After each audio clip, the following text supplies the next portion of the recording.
Lecture 4, OCD. What is obsessive-compulsive disorder?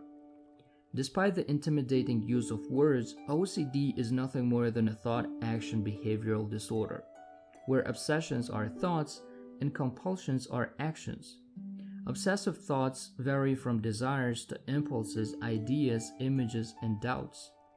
Here are some examples. Desire to harm yourself or others. Impulse to curse in a formal setting. Obsession with inappropriate images of sexual and other characters. An obsession with cleanliness and order. Aggressive and violent thoughts.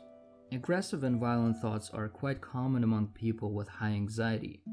Therefore, this lecture will focus specifically on them and ignore less severe issues of perfectionism like neatness and preciseness.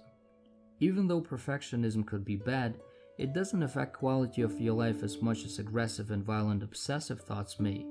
Aggressive thoughts require special attention because they may lead you to question your own sanity. Thoughts like, "I'll harm my child" or "I'll jump off this bridge" are very uncomfortable, especially when they're persistent. Intrusive thoughts and OCD. Every person experiences intrusive thoughts, but most of the time they're just situational. For example, you can't stop thinking about the catchy tune you heard this morning, or you start doubting yourself if you really closed the door when you went out. Even thoughts like pushing someone from a bike, yelling in a bus, jumping out of a moving car, or stabbing someone are not unique to people with OCD. Keep in mind that there is nothing wrong with having intrusive thoughts. It's the motivation behind these thoughts that matters. So if you don't want to act on these thoughts, you'll never do it, ever. OCD develops when you start avoiding, pushing, or distracting yourself from intrusive thoughts. Thinking and speech. Since thoughts are the major part of OCD, it's important to understand how thinking works. We'll leave compulsions or actions aside for now because actions are extensions of thoughts. Thinking is a projection of our speech. Language is essential in such brain functions as memory, abstract thinking, and self-awareness. People who are born deaf and never learn any sign language will be handicapped mentally until they learn any structured language, even though there is nothing wrong with their brains. Therefore, thoughts come with our ability to communicate. However, at any given moment, our thinking will be limited to the information we have acquired in the past. For example, if you have absolutely no experience in speaking Chinese, you won't be able to think in that language. Speech is a tool of human evolution. Our ancestors developed primitive forms of language to cooperate and build communities. Speech made life a lot easier and helped human civilization survive and evolve. Thus, first and foremost goal of speech is to communicate information. Unfortunately, in today's world, the original goal of speech has been distorted. People started using speech to communicate information for their own selfish gains. Speech is being widely manipulated for egoistic purposes. Consequently, thinking got distorted as well. And since we are social beings, this distortion is affecting not just selected individuals, but entire societies. You're not your thoughts. Most of the time we end up associating ourselves with our thoughts. In the case of anxiety disorder, this association becomes especially burdening. In order to explain this, we simply have to keep in mind that thinking is a projection of our speech, and speech is something we acquire as we grow up. Therefore, since you aren't born with your thoughts, you cannot possibly be them, and moreover, you have the power to change them at your own will. The ideal you versus the actual you. OCD is characterized with desire to control your actions and behaviors. You create an ideal and very demanding image of yourself and develop a lot of control to live up to that image. That image could be something like, "I must be fully responsible for my actions. If someone asks me for help, I should never refuse them. Refusing is bad because it could offend someone. I must never argue or debate. I must do everything fast and perfect. I must always have good manners. I must be a leader. I must be unique. I must excel at whatever I do. I must be successful." And these are just to name a few. Now, there's nothing wrong with having some of these thoughts as something to strive for. It starts becoming a problem when you replace your real self entirely with that ideal self. In other words, you adopt a new identity that goes against your true deeply held values and require a lot of control and tension to live up to. Seeking acceptance. Your ideal version needs social acceptance in order to thrive. Lack of social acceptance makes it unhappy and depressed. This desire for acceptance goes all the way back to your childhood, when you craved acceptance of your parents by being a good boy or girl. Thus, you may have developed a belief that in order to gain acceptance, you must be a certain way, because people won't accept you the way you are, just like your parents didn't. And you stop doing what you love, you stop speaking your mind, you start doing things to make everyone happy except you. All of your energy goes to preserve this image you have created for yourself that drains you emotionally on a daily basis. Benefits of becoming your real self. Finding peace within you means returning to your real self. You will stop seeking social acceptance, which means that people whom you once considered friends, but in reality just took advantage of you, will stop being part of your life.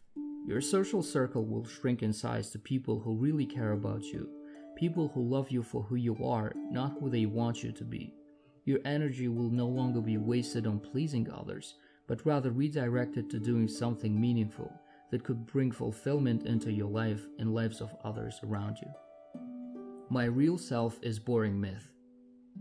The main myth associated with dropping your real self is fear of being alone. The truth is, no one can be more lonely than a person who tries hard to be someone else. When you're not your real self, you develop an ego that starts demanding others to treat you a certain way. Your real self needs no acknowledgement or acceptance. Once you open your heart to the world will open its heart back to you, and you will start attracting like-minded people into your life. People who will inspire you, encourage you, and love you for who you truly are. Living for others is selfish. Becoming your real self doesn't mean living for others, because it's still selfish.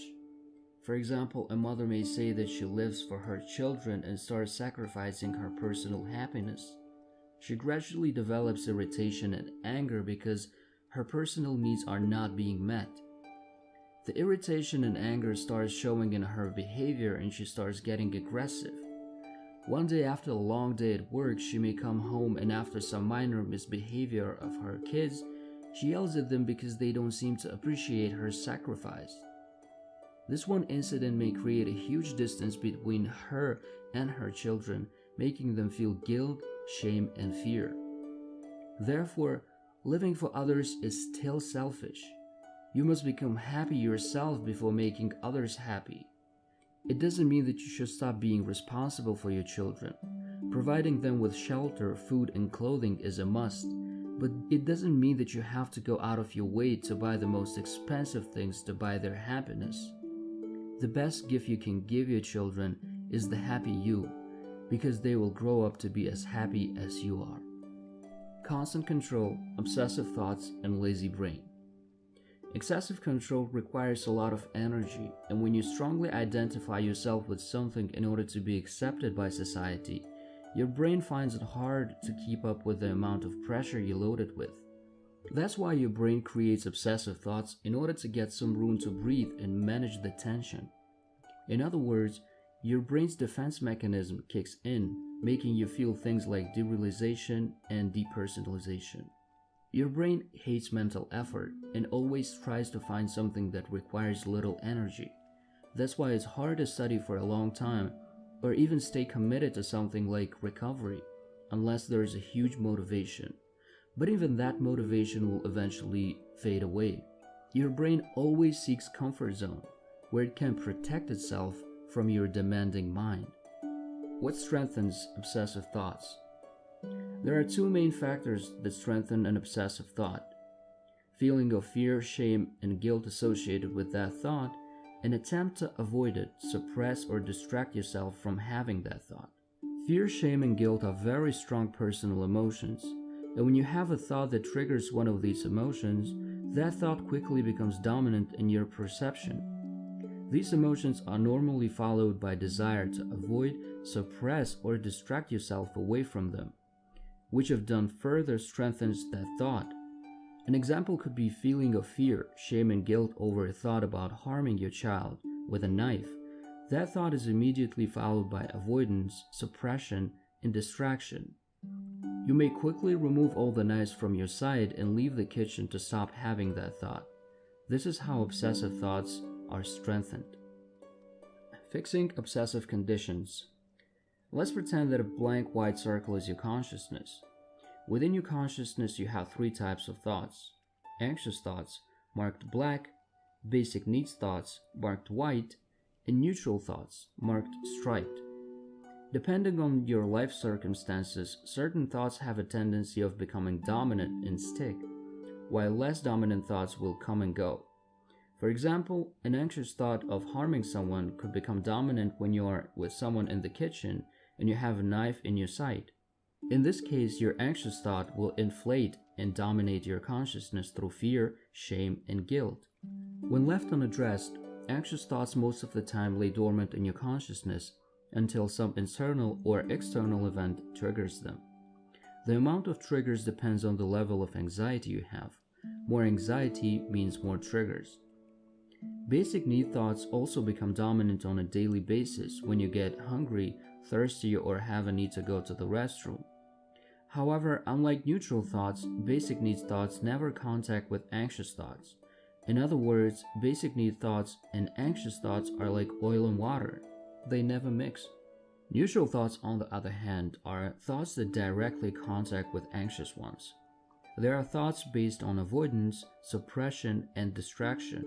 An example of a neutral thought is trying not to think about a dominant anxious one, thinking about going to an emergency room, calling someone for reassurance, checking your pulse, and measuring your blood pressure.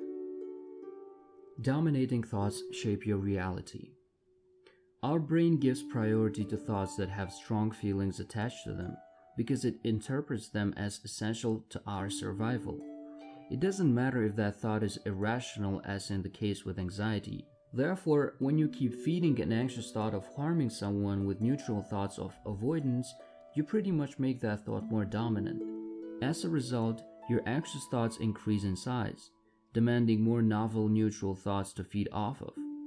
So, if before you would just leave the kitchen not to harm someone, your new set of neutral thoughts could be calling someone on the phone or splashing cold water on your face and other behaviors. But all of these new neutral thoughts are just fresh food for your main dominant anxious thought. Dominant thoughts could be temporarily replaced. Sometimes dominant thoughts could be temporarily replaced with basic need thoughts.